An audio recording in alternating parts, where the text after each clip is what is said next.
ஏங்க எனக்கு தனி வீட்டுக்கு போகணும்னு ஆசையா இருக்கு. என்ன திடீர்னு? ஏன் எங்க குடும்பத்தோட இருக்க உனக்கு பிடிக்கலையா? ஓஹோ, ஒரு பொண்ணு தனி வீட்டுக்கு போகணும்னா உடனே குடும்பத்தை வெறுக்கிறவ, உறவுகளை நேசிக்காதவன்னு ஆயிடுவா, அப்படிதானே?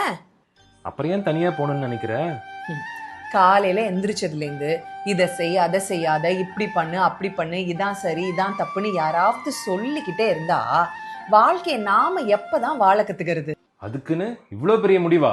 அது இல்லைங்க, தனி வீட்டில் இருந்தோன்னா பசிச்சா சாப்பிடலாம், டயர்டா இருந்தா கொஞ்சம் ரெஸ்ட் எடுக்கலாம், சிங்க்ல பாத்திரம் கிடந்தாலோ இல்லை வீடு கொஞ்சம் கலைஞ்சிருந்தாலோ ஒரு 10 நிமிஷம் உட்காந்துட்டு அப்புறம் போய் செய்யலாம். சமைக்க முடியலன்னா கூட கடையில வாங்கி சாப்பிட்டுக்கலாம். ஒவ்வொரு விஷயத்துக்கும் விளக்கம் கொடுத்துட்டே இருக்கணும்னு அவசியம் இல்லை. உனக்கு வேலை செய்யாம இருக்கணும், அதுக்கு தானே? இது சோம்பேறித்தனத்துக்கோ இல்லை வேலை செய்யாம இருக்கிறதுக்கோ இல்லை. எல்லா வேலையும் நாங்க செய்வோம். ஆனா எப்போ எப்படி எந்த வரிசையில செய்யணும்னு நாங்களே சொந்தமா முடிவெடுப்போம், சுதந்திரமா.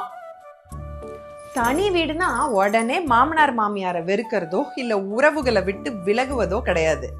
இன்னைக்கு இருக்கிற சிச்சுவேஷன்ல சில உறவுகள் தள்ளி நின்னாதான் அன்பும் மரியாதையும் நிம்மதியும் நீண்ட காலம் நீடிக்கும். தூரம் உறவுகளை உடைக்காது, அழகா காப்பாற்றும். இதுல இவ்வளவு விஷயம் இருக்கா? சேர வேண்டும் சொந்தங்கள், காதலோடு வேதங்கள் 5 என்று சொல்லு.